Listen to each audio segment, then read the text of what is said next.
80,000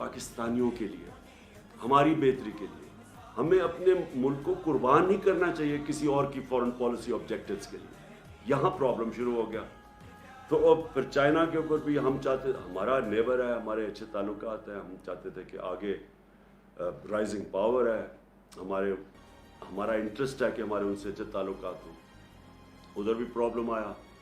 اور پھر روس میں جب انویٹیشن ملا تو اب ہم کیوں چاہ رہے تھے, ہمارا تو بڑی پہلے سے کوشش ہو رہی تھی کہ رشیا ہمارے ساتھ تعلقات اچھے ہو, کیونکہ کولڈ وار کے بعد ہمارے, اور جو ہم نے امریکہ کا ساتھ دیا سوویٹس کے اگینسٹ افغانستان میں, تو ہمارے تعلقات کبھی بھی ٹھیک نہیں تھے. تو یہ پہلی دفعہ ہم نے کوشش کی, کیونکہ ہمیں بڑا فائدہ ہے خاص طور پہ گیس کا آگے, اور ہماری پہلے سے حکومتیں یہ گیس پائپ لائن کی بات کر رہی تھیں, اور یہاں گیس ختم ہوتی جا رہی ہے. اور دوسرا پھر ہم نے گندم امپورٹ کرنی تھی ان سے, اور وہاں ہم نے ان سے طے کیا کہ تیل 30% کم قیمت پہ ہمیں تیل مل رہا تھا. تو ہم نے ان سے نیگوشیٹ کرنا تھا اپنے لوگوں کی بہتری کے لیے. ہندوستان نے نیگوشیٹ کیا اور سستا تیل منگوا رہا ہے روس سے, جبکہ ہندوستان کی اسٹریٹجک الائنس ہے امریکہ کے ساتھ. تو اس کے اوپر وہ ناراض ہو گئے. اور پھر جب بیسز کی بات آئی کہ جی افغانستان آپ جب ایویکویٹ کیا تو ہم آگے جو بیسز ہوں, ہم یہاں سے اگر کوئی ٹیررزم افغانستان میں تو کنڈکٹ کیا جائے, بالکل ان ایکسیپٹیبل ہے. ہم پہلے 80,000 لوگ مروا بیٹھے, کسی نے اپریشیٹ نہیں کیا, بلکہ افغانستان کو کئی ان کے پولیٹیشین نے بلیم کیا کہ پاکستان کی وجہ سے ہم افغانستان میں کامیاب نہیں ہوئے. یعنی اتنا بڑا جھوٹ کہ ہماری وجہ سے کامیاب نہیں ہوئے. تو پہلے ہمیں بلیم بھی کیا, ہمارا اپریشیٹ بھی نہیں کیا, ہمارے ملک کی بھی تباہی ہو گئی, قبائلی علاقہ اجڑ گیا, اور اب کہہ رہے ہیں کہ پھر سے ہمیں بیسس. تو میں نے تو کبھی نہیں ماننا تھا. ادھر سے پرابلم شروع ہوئی, اور اس کے بعد وہاں سے یہ سازش تیار ہوئی. یہاں مل گئے ہمارے میر جعفر اور میر صادق, انہوں نے پوری طرح ان کے ساتھ یہ گیم پلان بن گیا. یہ مجھے اس کا انڈیکیشن ہو گئی تھی پچھلی جولائی کے اندر, جولائی اگست میں میں سمجھ گیا تھا کہ کچھ ہو رہا ہے. اور پھر یہ یہاں سے ان کے ساتھ مل کے, یہاں پھر ان کے ساتھ یہ جو ہمارے پولیٹیکل یہ جو 30 سال سے اس ملک کے اوپر بیٹھے ہوئے تھے چوری کرتے ہوئے, جن کے اوپر کرپشن کیسز تھے جو عدالتوں میں ڈریگ کیے گئے, اور یہ بھی منصوبے کے تحت ان کو کنوکٹ نہیں کیا گیا. یہاں بھی طاقتور فورسز بیٹھی ہوئی تھی جو کہ ان کو کنوکٹ نہیں ہونے دے رہے تھے, کیونکہ ان کے پاس, ان کو تو اوپن اینڈ شٹ کیسز ہے, اور 95% کیسز ہمارے سے پہلے کے بنائے ہوئے ہیں ان کو. تو ان کے یہ یہاں مل کے ہمیں پتہ کیسے چلا, امریکن ایمبیسی میں ان کی فریکوینسی بڑھ گئی ان سے ملنے اپوزیشن پولیٹیشین سے, ہمیں وہ ساری انڈیکیشن تھی. اور پھر جو ہمارے 4-5 جو تھے بیک بینچر جو خوش نہیں تھے ہماری پارٹی سے, ان کو امریکن ایمبیسی بلا کے میٹنگز کرنی شروع کر دی. اب دیکھیں ایمبیسیز کا کام تو فورن پالیسی ہوتا ہے, ان کا کیا کام ہے کہ ہمارے ڈسیڈنٹس جو کہ خوش نہیں ہیں ان سے میٹنگ شروع کر دی. اور انہوں نے جب یہ پھر یہاں جب نو کانفیڈنس ہوا تو سب سے پہلے ان لوگوں نے جا کے لوگوں کو, ہمارے لوگوں کو خریدا اور توڑا, اور یہ گو بٹوین بنے جنہوں نے امریکن ایمبیسیز میں جا کے میٹنگز کی ان کے ساتھ. تو اس کے بعد کیا ہوا, 7 مارچ کو ہمارے ایمبیسڈر کو بلاتے ہیں, اس کو ایک ڈونلڈ لو, ایک انڈر سیکرٹری آف اسٹیٹ, وہ جا کے دھمکی دیتا ہے. اور میں یہ آپ صرف کہنا چاہتا ہوں کہ کتنی بڑی توہین ہے 22 کروڑ لوگوں کہ امریکن آفیشل جا کے ہمارے ایمبیسڈر کو کہتا ہے کہ اگر تم نے عمران خان کو اس میں کامیاب ہونے دیا, یہ جو نو کانفیڈنس پوشن ہے, اگر یہ کامیاب ہوگی اور اگر یہ کامیاب ہوگی اور عمران خان ہٹ گیا تو پاکستان کو معافی دے دی جائے گی. کس چیز کی معافی ابھی نہیں پتا, کیا ہم نے جرم کیا ہے اس کا نہیں پتا, لیکن معافی دے دی جائے گی. لیکن اگر عمران خان بچ گیا تو پاکستان کے لیے کانسیکوینسز ہوں. ڈائریکٹ نام لے کے ہمارے ایمبیسڈر کو کہہ رہے ہیں. اور یہ سوچ لیں کہ میں وہ فورن آفس میں ہے, میں ہوں پرائم منسٹر, تو یہ کس کو دھمکی دے رہا تھا وہ, اور اگلے دن جس کو بھی دھمکی دی اگلے دن نو کانفیڈنس موشن ٹیبل ہو جاتی ہے پارلیمنٹ میں. اور اس کے بعد یہ سارے ہمارے لوگ بھی یہ جو لوٹے ہیں یہ جا کے بکنا شروع ہو جاتے ہیں سندھ ہاؤس میں, اور ہمارے الائز بھی ایک دم پیچھے ہٹ جاتے ہیں. تو پوری سازش کی اور اس سازش کو کامیاب کروایا گیا یہاں سے. ہمارے میر جعفر اور میر صادق ملے ہوئے تھے سازش میں، اور اس کے بعد گورنمنٹ جب گری اور وہ سب کو پتہ ہے اس کے بعد کیا ہوا، 12 بجے عدالتیں کھلی اور وہ سارا ہاتھ باندھ کے ہمیں بالکل آئسولیٹ کر کے تو یہ گورنمنٹ ہٹائی گئی۔ لیکن جو اصل سازش، اس سے بھی بڑی سازش، وہ یہ ہے کہ چلیں اگر ہٹائی دینا تھا گورنمنٹ کو تو چلیں کوئی ایسے لوگ لے آتے جن میں شاید کوئی اہلیت ہمارے سے زیادہ اہلیت ہوتی، کوئی ان کے پاس کوئی گیم پلان ہوتا۔ پاکستان کا کرپٹ ترین مافیا کو ہمارے ملک کے اوپر مسلط کر دیا، شہباز شریف کے اوپر اور ان کی فیملی پہ 40 ارب روپے کے انڈر ٹرائل کیسز ہیں، انکوائری سٹیج پہ کیسز ہیں، اور نواز شریف اور اس کی بیٹی کنوکٹ ہو چکے ہیں۔ اس خاندان کو اوپر لا کے ملک پہ بٹھانا، باپ جو ہے شہباز شریف وہ بھی ضمانت پہ، بیٹا جو اس کا ہے حمزہ شریف جو ہر چھوٹے چھوٹے پیسے پکڑتا تھا، جو ان کے اوپر اوپن اینڈ شٹ کیس ہے، 16 ارب کا جو ایف آئی اے کا کیس ہے، وہ اتنا سیدھا کیس ہے کہ نوکروں کے نام پہ پیسے لیے انہوں نے اور اس کے بعد فیملی ممبرز پہ ڈسٹریبیوٹ ہو گئے۔ نیب کے اندر کیس، ٹی ٹی کا کیس کیا ہے کہ یہاں سے پیسے پکڑتے تھے، اس کے بعد وہ ہنڈی حوالے سے ملک سے باہر بھجواتے تھے اور پھر فیک نام کے اوپر ریمیٹنسز دکھا کے پاکستان میں پیسہ لے کے آتے تھے۔ تو یہ کیسز جن کے پڑے ہوں، اور آپ یورپ میں اور انگلینڈ میں جو دیکھ رہے ہیں، مجھے آپ بتائیں کہ کسی بھی الیکشن میں اجازت دی جائے گی اس طرح کے لوگوں کو الیکشن لڑنے کی؟ تو ہمارے ملک میں، اپنے ملک میں ان کے کیا مورالٹی ہے اور ایکسپیکٹیشنز ہیں پبلک ریپرزینٹیٹیو سے؟ ہمارے ملک میں پرائم منسٹر مسلط کر دیا ایک کرپٹ ترین آدمی، اور اس کے ساتھ سارا ایک کرپٹ ترین ٹولہ جو انٹیریئر منسٹر ہے، امیجن کرو جس کے نیچے انٹیریئر منسٹری ہے، ان کا اپنا وزیر نون لیگ کا کہتا ہے اس نے 18 قتل کیے ہوں۔ ان لوگوں کو ہمارے اوپر بٹھایا، میں سمجھتا ہوں کہ یہ اس سے بھی بڑی سازش ہے۔ آپ نے اگر ملک کو تباہ کرنا ہے تو چوروں کو ملک کے اوپر بٹھا دیں، آپ نے ایک فیکٹری کو تباہ کرنا ہے تو ایک کرپٹ آدمی کو فیکٹری کا مینیجر بنا دیں، فیکٹری بند ہو جائے گی آپ۔ تو ملک جس کے 22 کروڑ کا ملک، اس کے اوپر ان لوگوں کو بٹھانا، میں سمجھتا ہوں کہ یہ صرف یہ نہیں کہ ہمارے خلاف سازش ہے ملک کی فیوچر کے لیے، بٹ یہ توہین بھی ہے ہماری۔ اور اس لیے مجھے بڑی خوشی ہوئی کہ جس طرح آپ سب نے نکل کے پروٹیسٹ کیا اور بتایا یہ ان ایکسیپٹیبل ہے، میں اس لیے آپ کو خاص طور پہ آج خراج تحسین پیش کرتا ہوں۔ میں اوورسیز پاکستانیز کو اس لیے ویلیو کرتا ہوں کیونکہ میں اتنی دیر اوورسیز پاکستانی رہا ہوں۔ میں اپنے 18-20 سال کرکٹ کھیلتا تھا تو باہر ہی ہوتا تھا پاکستان کے، اور میری انٹریکشن، اور میں اپنے ایک یعنی میں پاکستانی بھی تھا اور اوورسیز پاکستانی بھی تھا۔ دیکھیں جو اوورسیز پاکستانی ہیں نا، ان کے اندر 2 بڑی امپورٹنٹ کوالٹیز ہیں۔ ایک اسپیشلی یورپ اور انگلینڈ کے اندر آپ نے ڈیموکریٹک سسٹمز کو فنکشن ہوتے دیکھا، آپ نے اداروں کو چلتے دیکھا۔ آپ سب سے زیادہ سمجھتے ہیں کہ جو پاکستان میں ہوا ہے اس سے زیادہ ظلم کسی قوم سے نہیں ہو سکتا کہ پہلے سازش کر کے ایک الیکٹڈ گورنمنٹ گراؤ، اور اچھا وہ گورنمنٹ گراؤ جس نے پاکستان جب سنبھالا تھا تو بینکرپٹ تھا، سب سے بڑا بیرونی خسارہ تھا پاکستان کا، جس کو کرنٹ اکاؤنٹ ڈیفیسٹ کہتے ہیں۔ کبھی پاکستان کی تاریخ میں اتنا بڑا بیرونی خسارہ نہیں ملا، اور اس ملک کو جو بینکرپٹ ملک تھا، جدھر ہمارے پاس ڈالرز ہی نہیں تھے، اور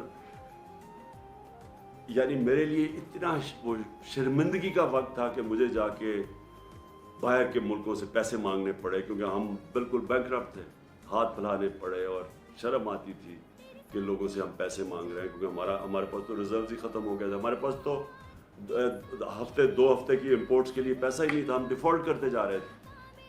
تو وہ ملک ہمیں جب ملا، اور مجھے بڑا فخر ہے کہ اس کے باوجود کہ ہمارے دوسرے سال پہ کرونا نے ہٹ کیا پاکستان کو، کرونا وائرس نے، اور آپ کو سب کو پتہ ہے انگلینڈ میں، یورپ میں کیا اس کا امپیکٹ پڑا ہے۔ آپ یہ سمجھیں کہ یہ ہمیں باتیں کرتے ہیں اہلیت کی، کہ پاکستان وہ ملک تھا جس دنیا میں ریکگنائز ہوتا ہے کہ سب سے بہترین طریقے سے ہم نے کرونا کو مینیج کیا، ہم نے اپنی اکانومی بچائی، اپنے غریب لوگ بچائے، اور پھر لوگوں کو کرونا سے بچایا۔ آپ یہ سوچیں کہ ہمارے ٹوٹل 31,000 لوگ بدقسمتی سے جو کرونا کے اندر گئے، ہندوستان میں جو لیٹسٹ ان کی اب جو فگرز ریوائز فگرز آ رہی ہیں، ساڑھے نہیں 50 لاکھ سے اوپر لوگ ان کے مرے، 50 لاکھ سے اوپر، 50 لاکھ سے کوئی یعنی 55 لاکھ تک ان کے لوگ مرے، جو لیٹسٹ فگرز ابھی آ رہے ہیں اسی دور. اور ان کی اکانومی 7% گرو کر رہی تھی، -7 پہ چلی گئی. ہماری اکانومی تھی 0.2% پہ، اور ہم نے جس طرح کرونا ہینڈل کیا، ہماری تیسرے سال میں 5.6% گروتھ ریٹ تھی جو IMF نے لے کے آیا. تو 0.2 سے اوپر اکانومی بھی بچی، ہم نے اپنی انڈسٹری کو بوسٹ دیا، ہماری ریکارڈ ایکسپورٹس تھی، ہماری ریکارڈ ریمیٹنسز آپ کی وجہ سے، کیونکہ ہم نے کوشش پوری کی کہ اوورسیز پاکستانی کو انکریج کرے کہ بینکنگ چینل سے 31 ارب ڈالر کی پاکستان میں ریمیٹنسز آئی، جو ریکارڈ. ہمارا جو ڈیجیٹل روشن ڈیجیٹل پاکستان تھا، اس سے آپ نے اس کے ذریعے اٹریکٹ کیا ہم نے پیسے. ہماری ٹیکس کلیکشن پاکستان کی تاریخ کی ریکارڈ تھی.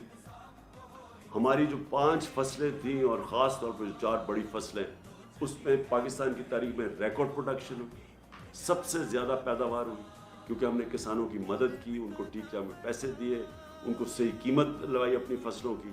کبھی اتنا پیسہ ہمارے کسانوں کے پاس نہیں گیا جو 60% پاکستان ہے. اور ہماری جو انڈسٹری جو کارپوریٹ پروفٹس تھے وہ ریکارڈ ہوئے. یعنی ملک کو تب انہوں نے ہماری گورنمنٹ گرائی جب اصل میں ملک سارا IMF کہہ رہا ہے سسٹینیبل گروتھ کے اوپر چلا گیا.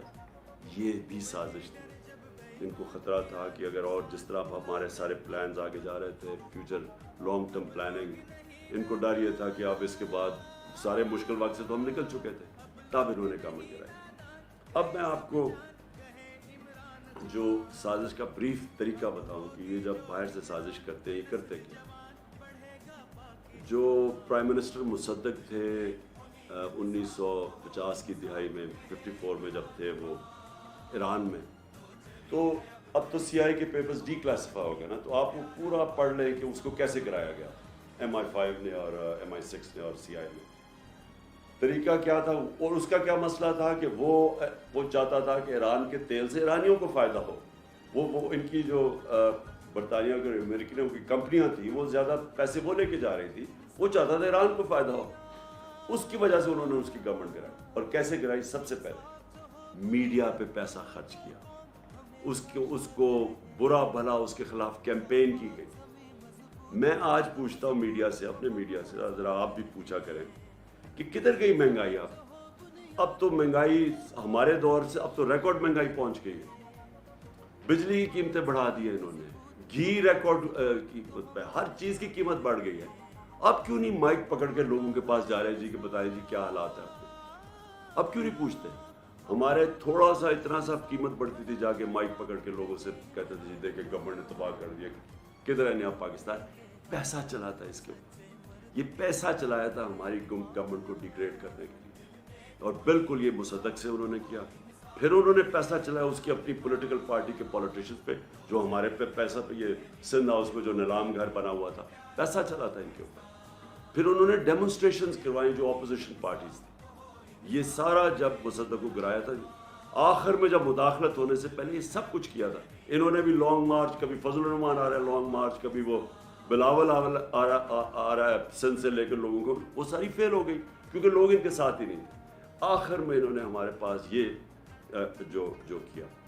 اور میں جو آپ سے اوورسیز پاکستانی آپ سے جو میں نے امید لگائی ہے وہ یہ کہ آپ نے اپنے پولیٹیشنز کو، کیونکہ اگر کسی کو بھی وہاں انہوں نے پتہ نہیں چلنے چاہیے پاکستان کی جو نیوز ہے، باہر نکلنے نہیں دی کہ یہ ہوا کیا پاکستان سے. وہاں باہر بتایا جی عمران خان بڑا انپاپولر ہو گیا تھا، دیکھیں جی اس کو گرا دیا. انہوں نے کوئی یہ نہیں بتا رہا کہ ہمارے پاس وہ جو میں نے اس کو ڈی کلاسیفائی کر کے وہ جو ڈاکیومنٹ ہے جو سائبر ہے، جو مراسلہ ہے، جو ہمارے ایمبیسڈر نے بھیجا، جو 2 دفعہ نیشنل سیکورٹی کونسل کے سامنے پریزنٹ ہوا، جس کے اندر واضح یہ ساری چیزیں ایمبیسڈر نے خود کنفرم کیا کہ کس طرح کی دھمکی دی گئی تھی.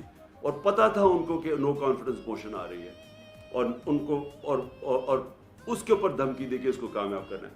تو اب تو کلیئر ہو گیا سب کچھ. اب تو ان کو بھی ماننا پڑا کہ جناب وہ سارا کچھ اوتھینٹک ہے. لیکن باہر نہیں پتا, آپ کے یورپ میں نہیں پتا, انگلینڈ میں نہیں پتا, انہوں نے سپریس کیا ہوا ہے. وہ بھی ان کی بھی میڈیا ان کی اسٹیٹ پالیسیز کے ساتھ رہتی ہیں اور انہوں نے کہا ہوگا کہ یہ بھی ہمارے نیشنل انٹرسٹ میں. لیکن آپ کو کم از کم یہ پوچھنا چاہیے اپنے پولیٹیشین سے, لوگوں کو لکھنا چاہیے, لیٹر لکھنا چاہیے کہ یہ جو ہوا ہے یہ کیا, یہ آپ الاؤ کریں گے اپنے ملک میں, کیا ہندوستان میں آپ کریں گے؟ یہ ایک 22 کروڑ لوگوں کے ملک میں یہ جو انہوں نے کیا ہے, کم از کم آپ کو letter to the editors campaign, اب تو سوشل میڈیا کیمپین آپ کر سکتے ہیں. آپ پلیز اس کے اندر ضرور شرکت کریں کیونکہ وہاں آپ کی آواز اثر کرتی ہے, لوگوں کو افیکٹ کرتی ہے. لوگوں کو پتہ ہے جب ایک آپ پوری کیمپین چلاتے ہیں, اور میں کہہ رہا ہوں سوشل میڈیا پہ کیمپین چلائیں, لیکن آواز ضرور اپارٹ فرام پروٹیسٹ جو آپ نے کیے یہ ضرور کریں. دوسری چیز, ہم نے تو یہ ایکسیپٹ کبھی نہیں کرنا.